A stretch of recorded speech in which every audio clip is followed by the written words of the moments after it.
아버지 하나님 감사드립니다. 오늘 이 하루 가운데 또 하나님 말씀 앞에 또 이 예배 자리에 함께 참여할 수 있도록 모든 은혜를 주신 하나님께 감사를 드립니다. 이 시간을 통하여서 우리의 입술과 마음을 열어서 큰 소리로 하나님을 찬양하고 구원의 기쁨을 주님 앞에 감사로 드릴 수 있는 이 시간이 우리들에게 너무나 귀하고 소중한 시간입니다. 주님, 이 시간을 통하여서 하나님께서 우리에게 들려주시는 그 말씀들이 우리 안에 영의 힘이 되고 능력이 되어 강건하게 하셔서 이 죄악된 세상에 살아갈 때에 주님 바라보며 살아가는데 큰 능력으로 큰 힘으로 살아갈 수 있도록 인도해 주시기를 원합니다. 주님, 오늘 마땅히 참여할 성도들, 오지 못한 성도들도 있습니다. 주님, 그들 어디 있든지 간에 지금 이 시간이 하나님의 은혜를 생각하며 정말로 하나님을 묵상하는 가운데 시간이 지나갈 수 있게 하셔서 주님 주시는 그 은혜가 그 심령 안에도 풍성히 채워지게 하시고 방송으로 이 시간 참여하는 성도와 가정들에게도 하나님의 놀라우신 은혜가 내려지는 귀한 역사가 있게 하시기를 원합니다. 주님, 무엇보다도 구원받지 못한 가족들, 하나님을 알지 못하는 가족들에게 생명이 전해질 수 있는 그 기회들을, 시간들을 주셔서 하나님의 그 복음으로 말미암아 생명이 전해지는 그러한 역사가 있을 수 있도록 각 가정들마다 주님 역사해 주시기를 원합니다. 주님, 오늘 이 시간을 통해서 오직 하나님 영광 받으시기를 간절히 원하오며 우리를 사랑하시고 언제나 우리의 주인이 되시는 고마우신 예수님 이름으로 기도드렸습니다. 아멘. 네, 함께 말씀 마태복음 3장입니다. 마태복음 3장 13절부터 17절까지 말씀을 같이 읽도록 하겠습니다. 13절부터 17절까지 같이 읽겠습니다. 이때 예수께서 갈릴리로부터 요단강에 이르러 요한에게 세례를 받으려 하시니 요한이 말려 이르되 내가 당신에게서 세례를 받아야 할 터인데 당신이 내게로 오시나이까? 예수께서 대답하여 이르시되 이제 허락하라. 우리가 이와 같이 하여 모든 의를 이루는 것이 합당하니라 하시니 이에 요한이 허락하는지라. 예수께서 세례를 받으시고 곧 물에서 올라오실새 하늘이 열리고 하나님의 성령이 비둘기같이 내려 자기 위에 임하심을 보시더니 하늘로부터 소리가 있어 말씀하시되 이는 내 사랑하는 아들이요 내 기뻐하는 자라 하시니라. 네, 오늘은 마태복음 3장을 같이 나눠보시도록 하겠습니다. 네, 지난 2장까지는 예수님께서 이 땅에 오시는, 태어나시는 그런 내용들과 또 애굽으로 내려갔다가 다시 베들레헴으로 오는 길에 다시 베들레헴으로 들어가지 않고 나사렛이라고 하는 땅으로 올라가셔서 나사렛 사람이라, 나사렛 예수라 하는 그 말씀을 이루려 하심이다 해서 나사렛 땅으로 가시게 되는 그런 내용들까지 저희가 살펴보았습니다. 나사렛이란 동네는 그 갈릴리 지역, 그 갈릴리 호수 주변에 그 지역에 있습니다. 그래서 예수님의 그 사역의 그 시작이 그 갈릴리 호수에서부터 제자들을 이렇게 찾는 그런 내용부터 이렇게 나오지 않습니까? 그래서 그 갈릴리에서 이제 그 시작하시는 그런 모습들이 있겠습니다. 예, 3장 1절부터 제가 한번 읽으면서 같이 나눠보도록 그렇게 하겠습니다. 그때 세례 요한이 이르러 유대 광야에서 전파하여 이르되 회개하라 천국이 가까이 왔느니라 하였으니 그는 선지자 이사야를 통하여 말씀하신 자라. 일러스되 광야에 외치는 자의 소리가 있어 이르되 너희는 주의 길을 준비하라. 그가 오실 길을 곧게 하라 하였느니라. 자, 여기 그 세례 요한에 대해서 말씀하고 있는 내용이 시작이 됩니다. 그래서 그때 그렇게 시작을 하는데 지금 2장에서 3장까지는 지금 시간이 상당히 이렇게 지나간 것입니다. 지금 예수님이 아기 때에 지금 나사렛으로 이렇게 올라가시는 거잖아요. 그래서 지금 한참 시간이 지나서 세례 요한이 유대 광야에서 전파하는 그런 때가 되어졌다고 하는 것은 거의 예수님이 이제 공생애를 시작하시는 그 30세쯤 이제 돼간다는 얘기예요. 그래서 지금 세례 요한이 그때 그러는 것은 지금 이제 예수님이 나사렛이라고 하는 그 동네에 가서 생활하시고 살게 되시는 그 이후부터 지금 이제 쭉 자라나시고 그런 일들이 있으면서 그런 때에 지금 세례 요한이 등장하는 거예요.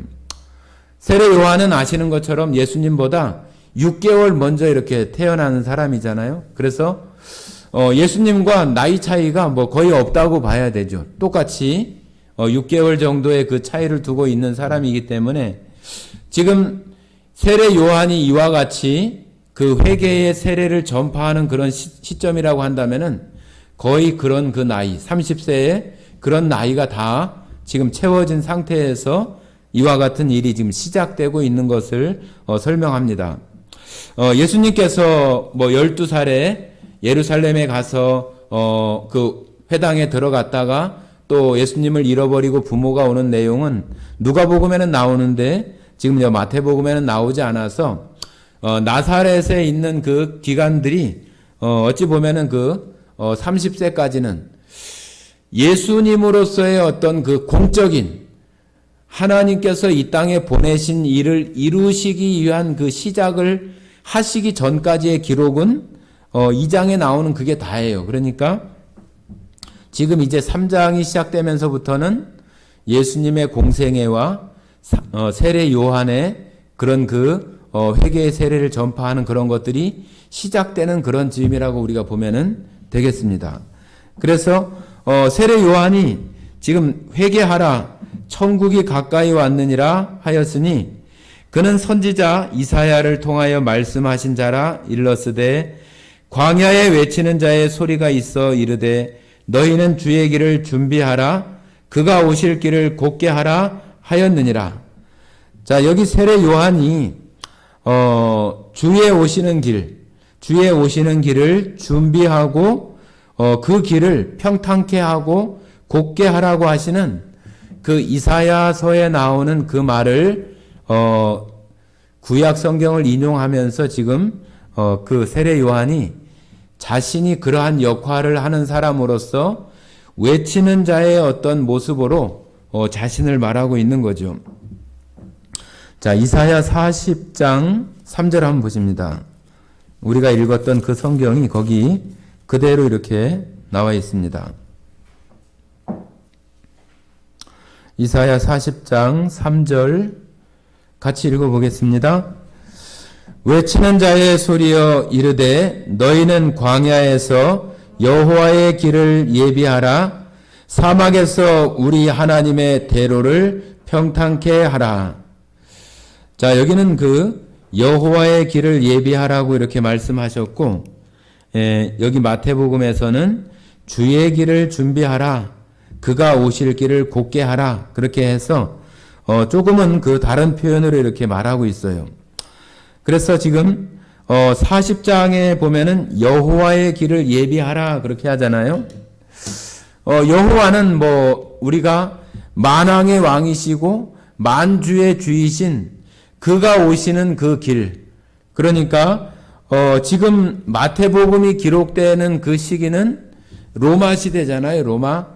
그래서 로마의 그 황제나 어떤 그 싸움터에 나갔던 그 장군들이 승리를 하고 돌아올 때는 엄청난 어떤 그 퍼레이드와 같은 그런 그 행렬을 보이기도 하고, 또 특별히 황제가 들어올 때는 그것이 더 큰 어떤 그 모습으로 백성들도 마찬가지고 거기에 살고 있는 로마 시민들도 마찬가지고 다 황제가 오면은 정말로 신처럼 황제가 신으로서의 어떤 그런 그 위치에 있는 자라고 황제 스스로도 말하고, 또 백성들도 황제를 신처럼 이렇게 하고 있어서 마치 황제가 들어오는 그런 길들을 예비하고 준비하는 것처럼 여호와가 오시는 그 길, 주가 오시는 그 길을 준비하라, 예비하라 하시는 그 일들을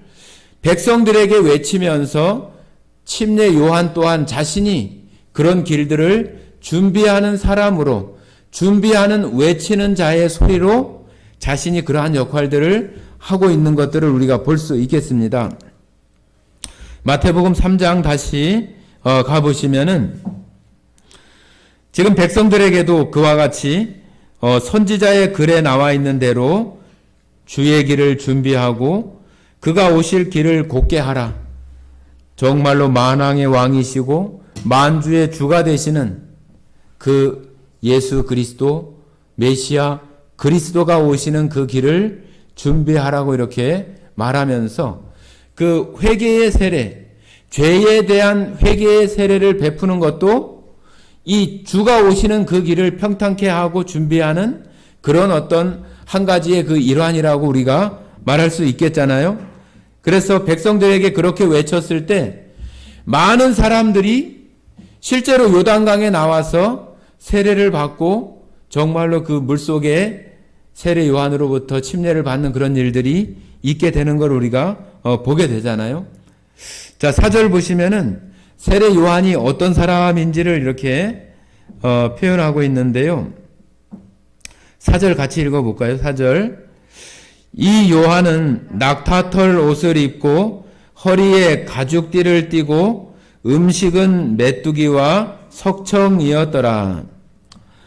자, 여기 요한이 살아가는 어떤 그런 모습들이 조금은 뭐라고 해야 되는가요? 그냥 일반 사람처럼 모습이 아니라 약대 털옷, 낙타의 어떤 털로 자기의 몸을 뭐 보호를 한다든지 그런 옷으로, 의복으로 삼고 가죽띠로 그 낙타의 어떤 그 가죽이 사람들이 입는 옷처럼 그렇게 잘 지어진 것이 아니니까 중간에 이렇게 허리띠를 묶어서 그 의복으로 사용할 만큼 어찌 보면은 아주 간소하고 간편한 그런 생활들을 하고 있는 그런 모습이 있다고 우리가 볼 수 있을 것 같아요. 이 침례 요한을 성경에는 나오지 않지만은 지금 로마 이 시대에 이스라엘 백성들, 그러니까 뭐 바리새파, 뭐 사두개파, 막 이런 그 분파들이 있잖아요. 그런 것들 중에서 뭐 열심당원이나 아니면은 그 쿰난 학파라고 해서 우리 그 쿰난 동굴 얘기 들어봤죠, 그죠? 쿰난 동굴에 그 성경이 항아리에 담겨 있는 그런 것이 사본이 발견된 그 쿰난 사본이라고 해서 그 사본이 발견된 그런 거 아시잖아요?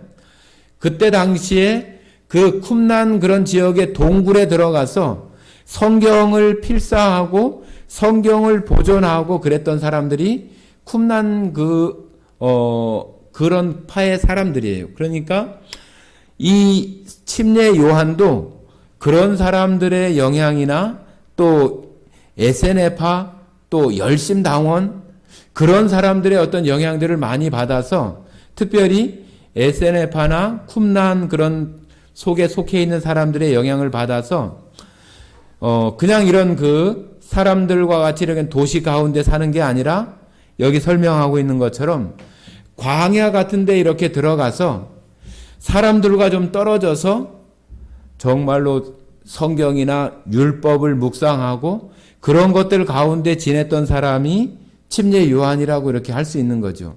그러니까 의복이나 그런 것들도 어떤 평상시에 사람들이 이렇게 입는 그런 의복과는 다른 그런 가운데 있을 수밖에 없는 거죠. 그런 지역의 동굴이나 아니면은 뭐 천막을 친다든지 그런 곳에서 생활을 하다 보니까 뭐 제대로 된 어떤 의복이나 제대로 된 어떤 생활 뭐 도구다든지 그런 것들도 갖춰지지 않은 그런 상태에 있으니까 그 낙타 털로 만든 어떤 그런 옷들을 지어 입고 정말로 뭐 기본적인 어떤 것들만 할 수 있는 기본적인 생활만 할 수 있는 그런 생활을 광야에서는 할 수밖에 없는 거잖아요. 그런 가운데 있었는데 지금 여기 4절에 나오는 이 요한의 어떤 옷이라든지 그의 생활을 볼 수 있는 이런 이야기가 구약 성경에도 이런 모습의 사람이 한 사람 나와요. 자, 한번 우리 열왕기하 1장 한번 보시겠습니다. 열왕기하 1장.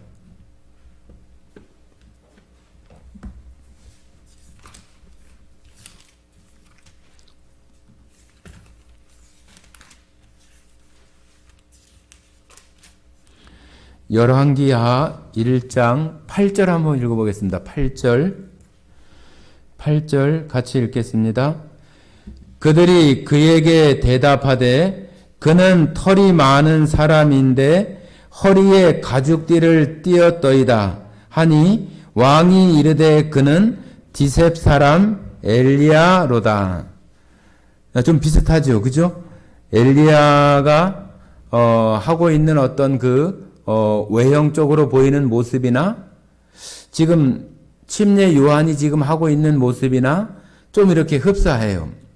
그래서 엘리야에 대한 그 신약의 사람이 바로 우리가 침례 요한이라고 이렇게 얘기를 하잖아요. 그죠?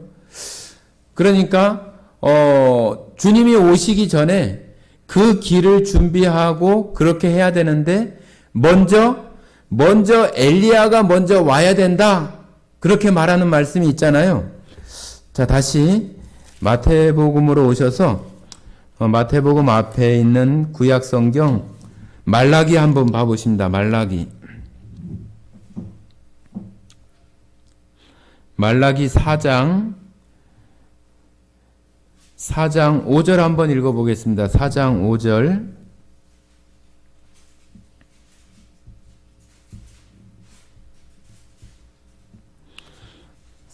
말라기 4장 5절. 마태복음 앞에 말라기 같이 읽겠습니다. 보라, 여호와의 크고 두려운 날이 이르기 전에 내가 선지자 엘리야를 너희에게 보내리니. 자, 여기 엘리야를 보내겠다고 이렇게 말하고 있는데 엘리야는 지금 여기 말라기 이 시대 사람이 아니잖아요. 우리가 아까 봤던 열왕기하 그 시대의 사람인데 지금 여기 말라기를 통해서 말씀하시는 내용이 보라, 여호와의 크고 두려운 날이 이르기 전에 내가 선지자 엘리야를 너희에게 보내겠다. 엘리야를 보내겠다고 하는 얘기는 엘리야를 다시 그가 죽지 않고 승천한 사람이 엘리야잖아요.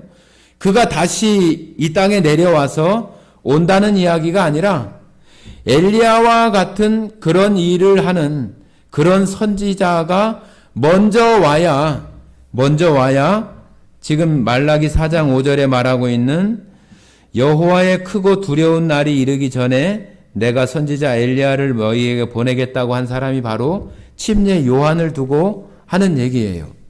그래서 바로 그 요한은 구약 시대와 신약 시대를 어찌 보면은 연결해 주고 예수님을 연결해 주는 그런 사람으로 엘리야와 같은 그런 모습으로 또 그 일을 하는 사람이 바로 그 엘리야다. 그렇게 말할 수 있겠습니다. 자, 다시 마태복음 3장으로 가보시면은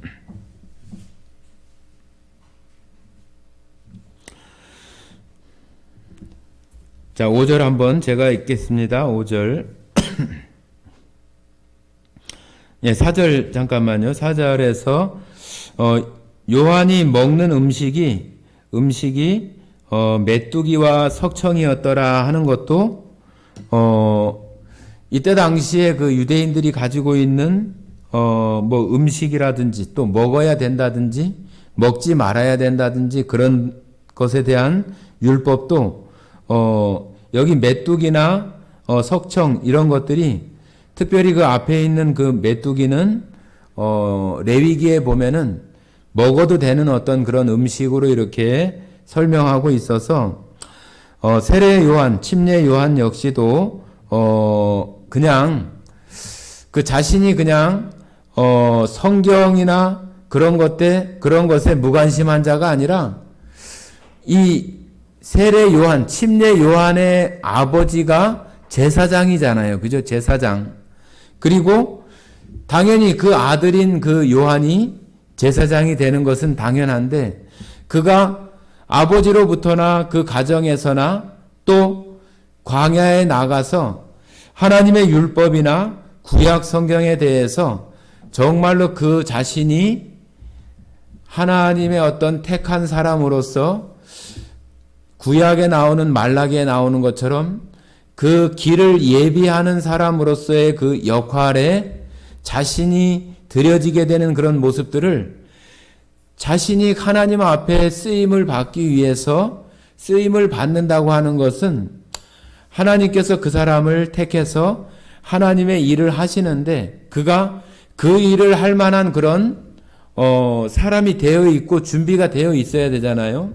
그래서 그가 그런 모습 가운데 생활을 하고 또 그가 예수님이 오시는 그 길을 예비하는 구약의 엘리야와 같은 그런 역할들을 지금 하게 되는 모습을 하고 있는 것입니다. 자, 5절 읽겠습니다.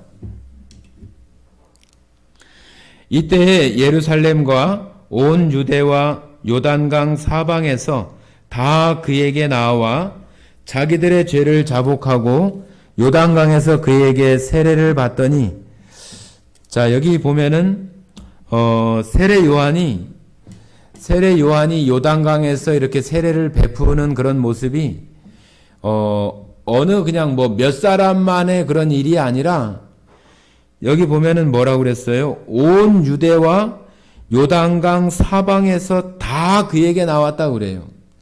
그러니까 이 세례 요한, 침례 요한이 그 회개의 세례를 전파하는 그런 그 일들 가운데에서 침례 요한이 이때 당시에 그 요단강 주변에 또 유대 땅에 많은 그런 영향력을 끼치고 살았던 그런 사람이란 얘기죠.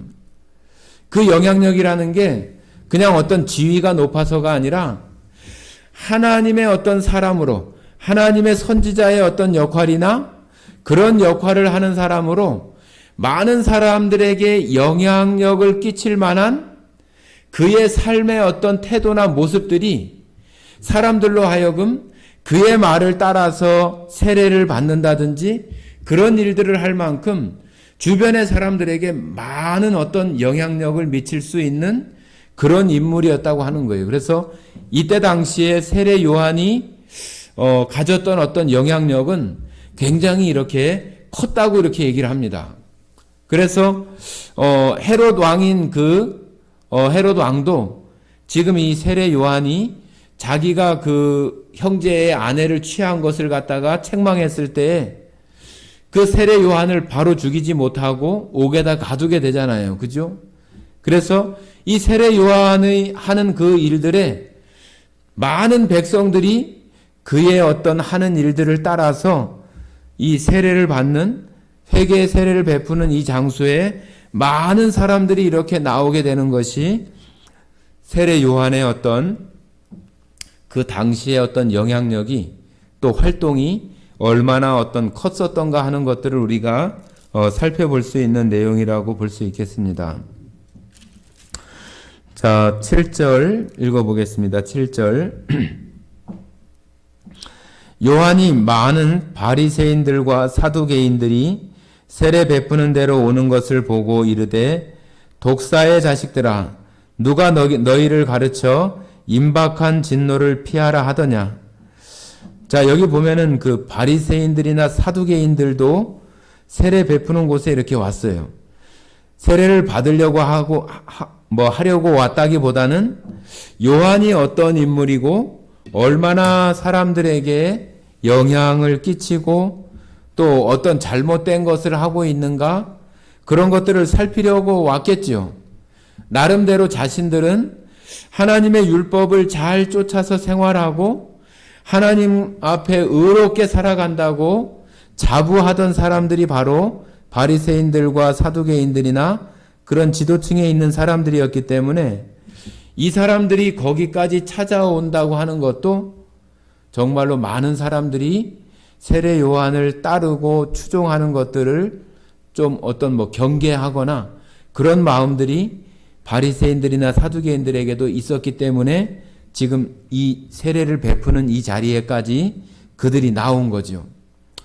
정말로 그 세례 요한이 이들이 나온 모습이 정말로 회개를 위한 그 세례를 받으려고 하는 것이 아니라 그 마음에 다른 것을 가지고 있는 것을 벌써 이렇게 알고 그들에게 이렇게 말하는 거잖아요. 독사의 자식들아, 누가 너희를 가르쳐 임박한 진노를 피하라 하더냐. 독사의 자식들아 얘기하는 것은 뱀, 독사, 뱀 중에서도 독사, 좀 더 악랄하고 더 사람들에게 더 죄에 대한 것이나 사람들을 더 잘 속이려고 하는 사단 마귀의 어떤 그런 것에 더 꽉 들어찬 어떤 그런 모습을 그냥 뱀도 아니고 독사로 이렇게 표현해서 그와 같이 바리새인들이나 사두개인들에게 그렇게 말하면서 너희를 가르쳐 임박한 진노를 피하라 하더냐.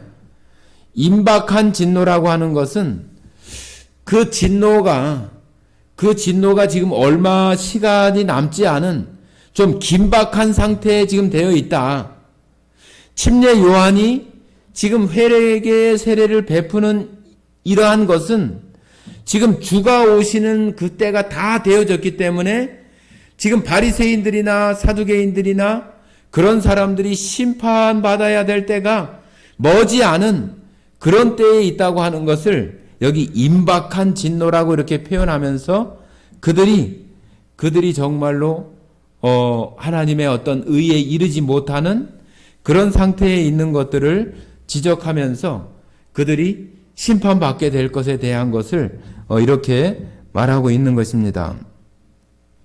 8절, 그러므로 회개에 합당한 열매를 맺고, 자, 지난 주일날도 여기 부분을 좀 말씀을 드렸는데 정말로 회개의 세례나 또 자기 죄에 대한 그 자백이나 그런 걸 통해서 회개에 합당한 회개가 되어졌을 때 그 합당한 회개에 따른 합당한 열매가 정말로 그 뒤에 나오는 그런 구주 그리스도를 받아들일 수 있는 그런 것으로 나타날 것인데, 바리새인들과 사두개인들은 그런 죄에 대한 회개의 세례나 그런 것들과는 전혀 관계가 없고 스스로 하나님 앞에 의롭다고 하는 그런 모습들로 인해서 회개에 합당한 열매를 맺을 수 없는 그런 상태에 있다고 하는 거잖아요. 그러므로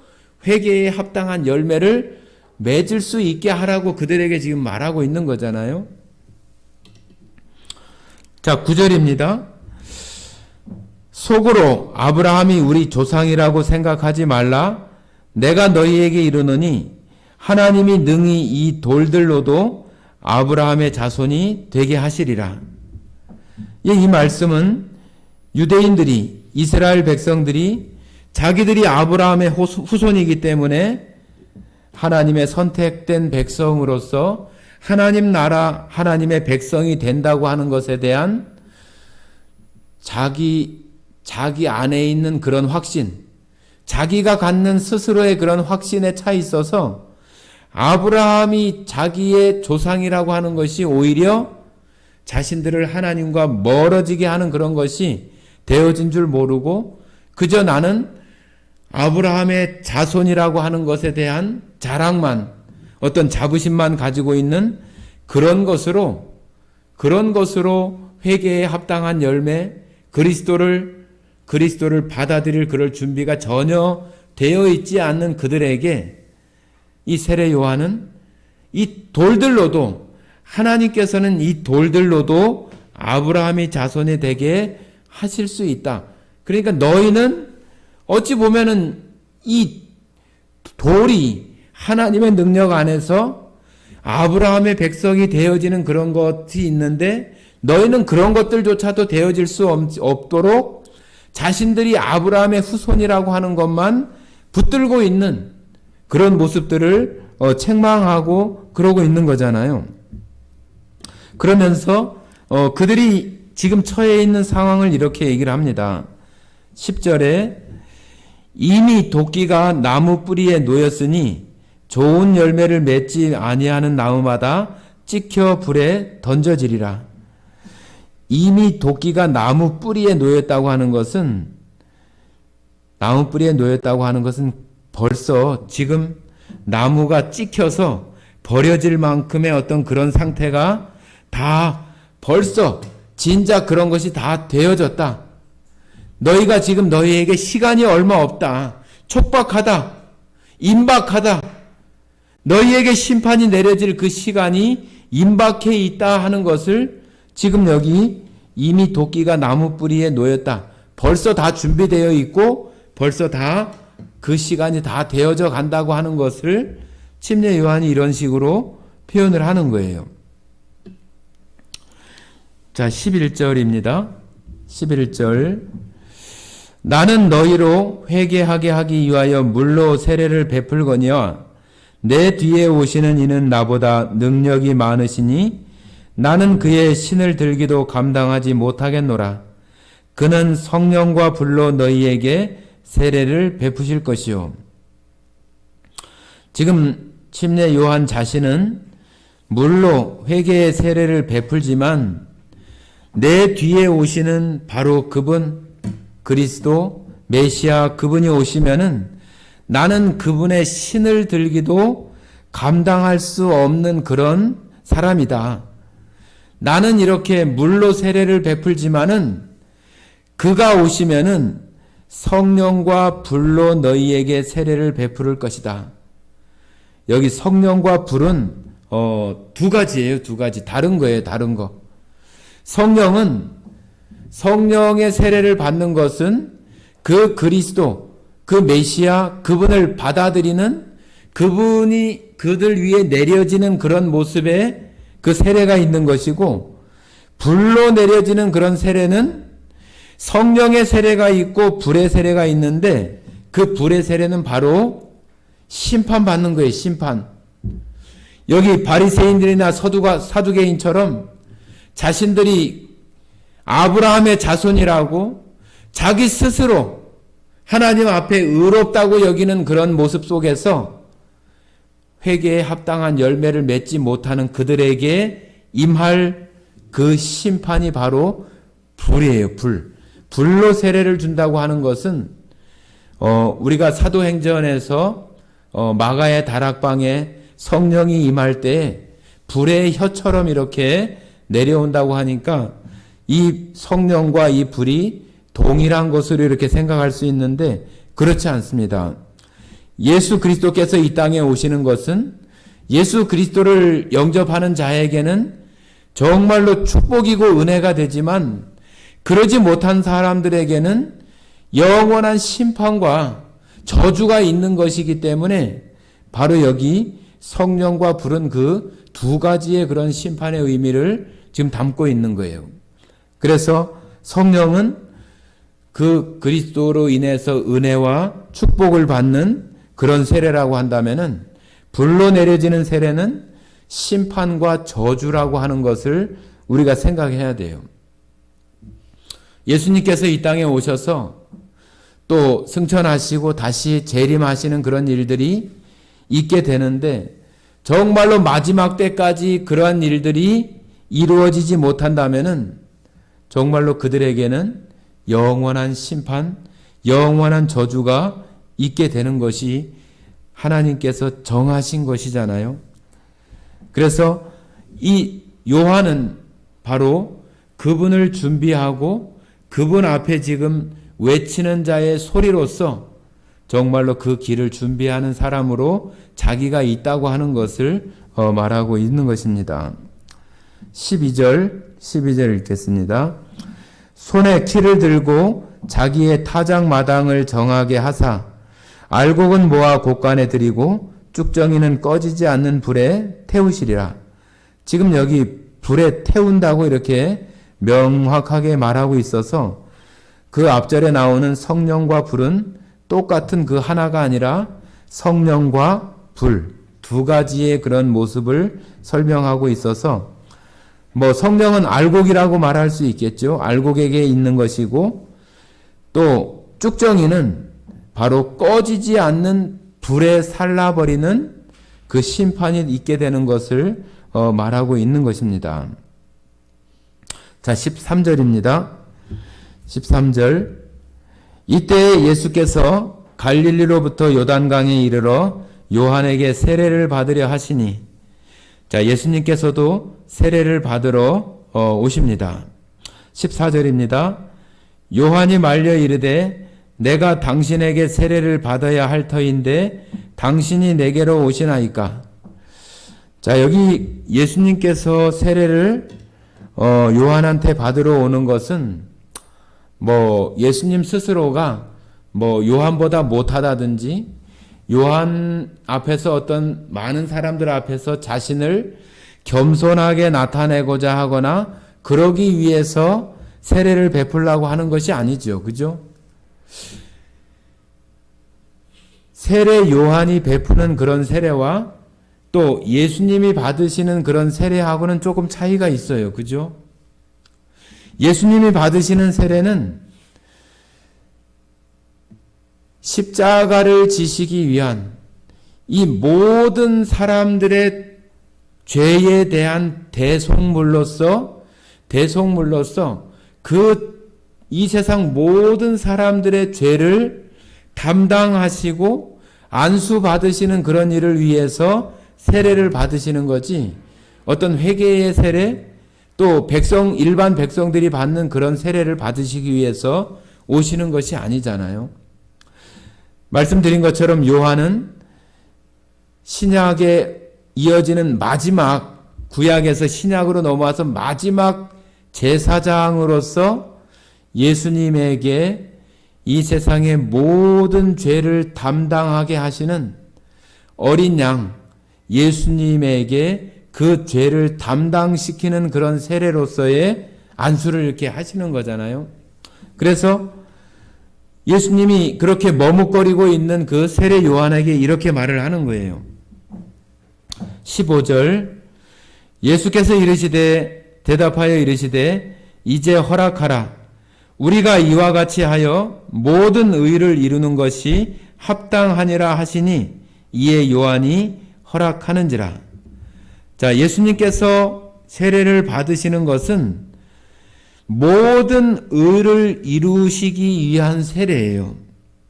바로 이 세례는 어떤 세례인가 하면은 로마서 한번 보시겠습니다. 로마서 3장.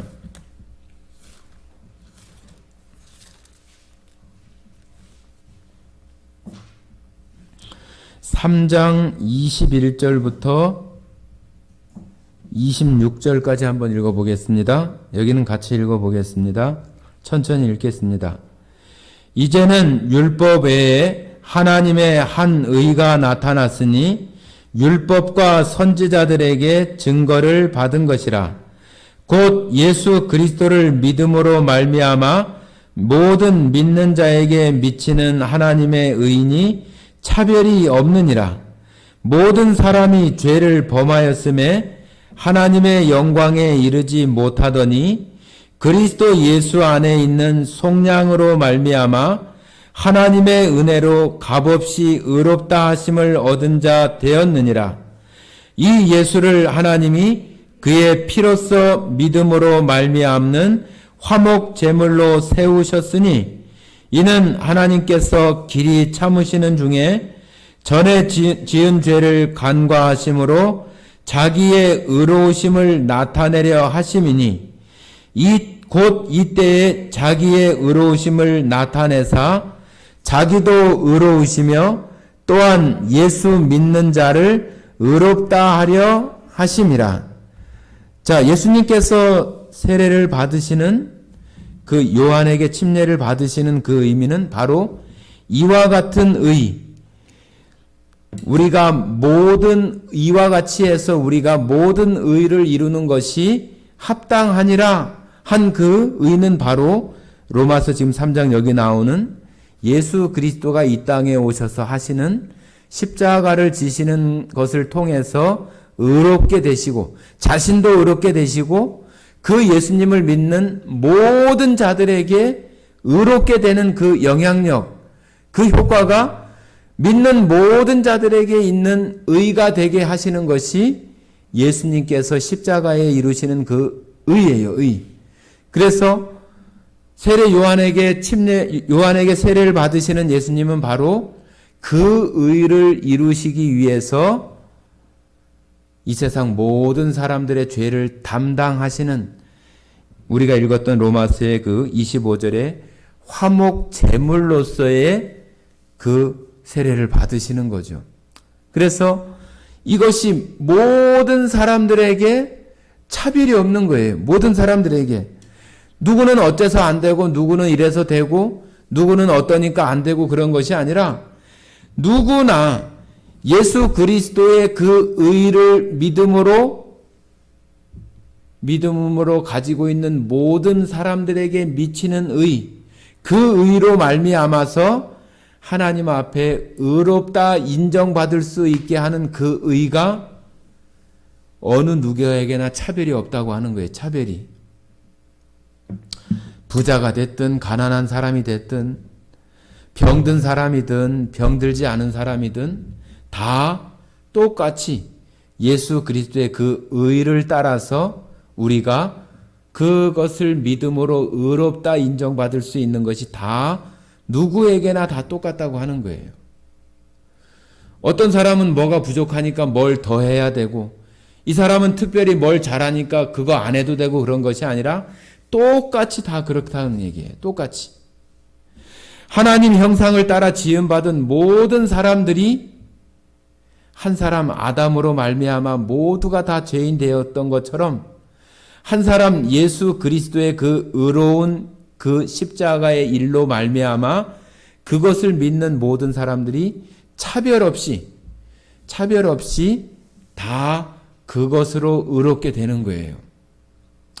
우리가 투표할 때 뭐 도지사라고 그래서 뭐 10표가 되고 우리는 뭐 별 볼 일 없는 사람이라서 한 표가 되는 게 아니라 다 똑같이 한 표인 것처럼 다 차별 없이 똑같은 거예요.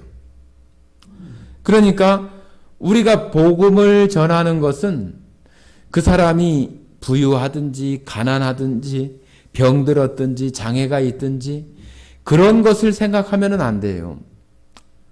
그런 사람들 또 우리가 보기에는 교회 아니면은 그들이 구원받는다고 해도 하나님께 뭐가 도움이 되고 뭔 유익이 있을까?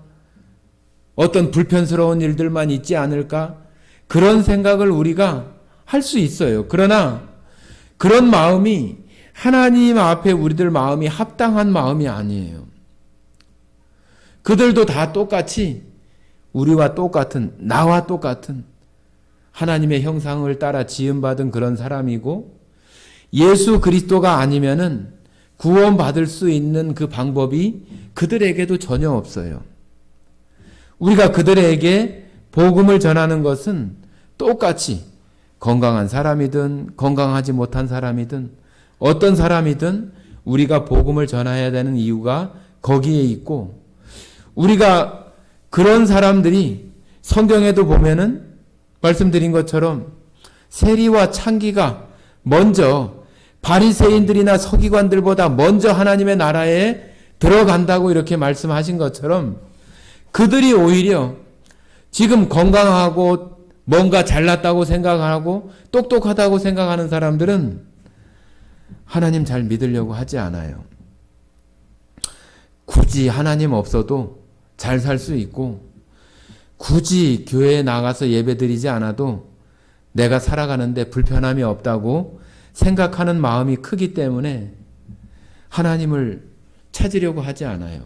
그러나 오히려 자기가 죄인이고 또한 병들고 또 보통 사람들이나 일반적인 모습이 되지 못한 그런 사람들이 오히려 더 마음이 가난하고 하나님의 그 예수 그리스도의 그 의를 더 받아들일 수 있는 그런 준비들이 더 잘 되어 있고, 또 오히려 그런 사람들을 통해서 이 교회가 또 복음을 전하는 이런 일들이 더 활발하게 일어날 수 있는 그런 길들을 열어줄 수 있는 그 부분이기도 한 거예요.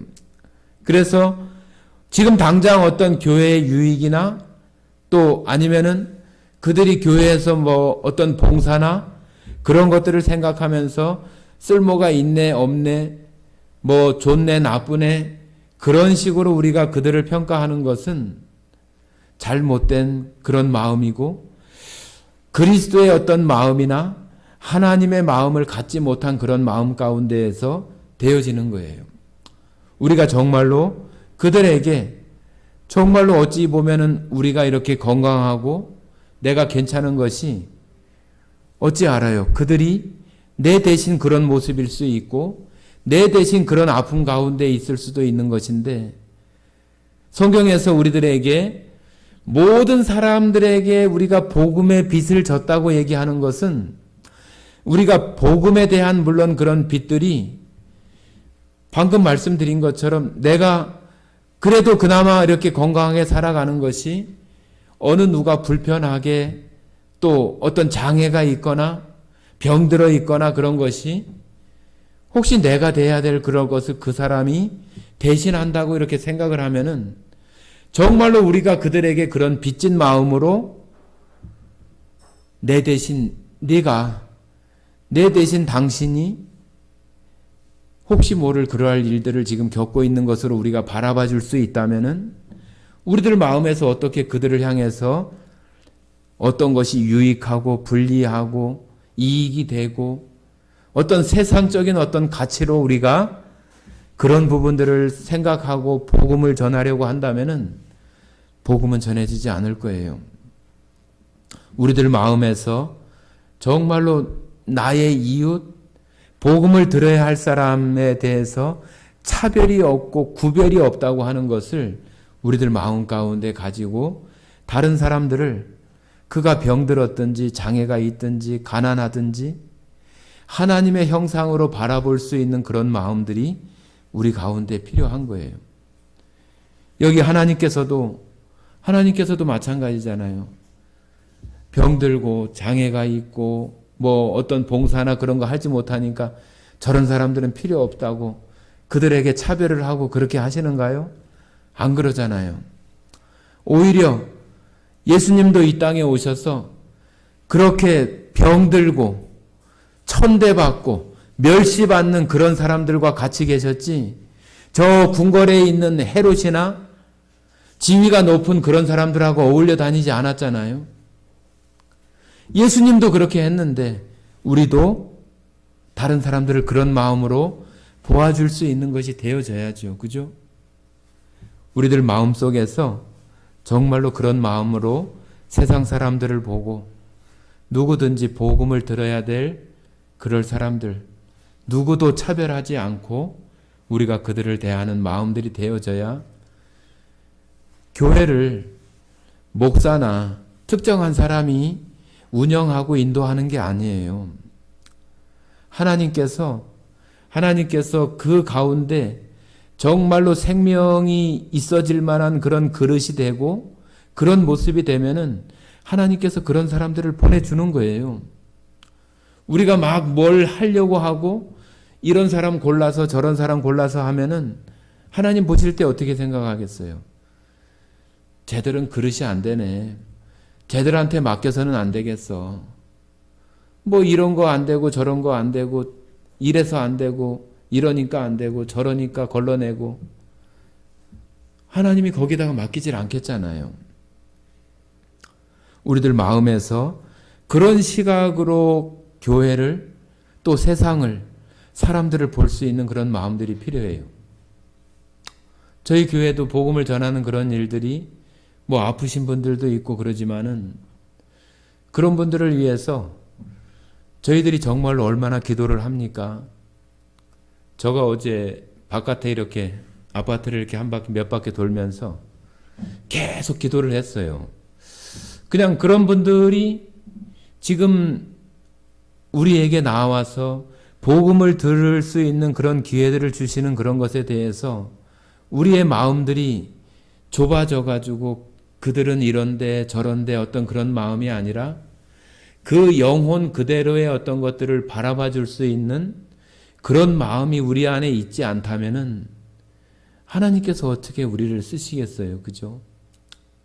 우리가 여기 차별이 없다고 하는 그런 말이 나와서 제가 말씀드리는 건데 정말로 우리들 마음에서 사람들을 구별하거나 차별하거나 그런 일들을 절대로 갖지 말고 정말로 하나님의 마음으로 복음을 들어야 될 대상들로 바라봐 줄 수 있는 그런 그 마음들이 정말로 필요합니다.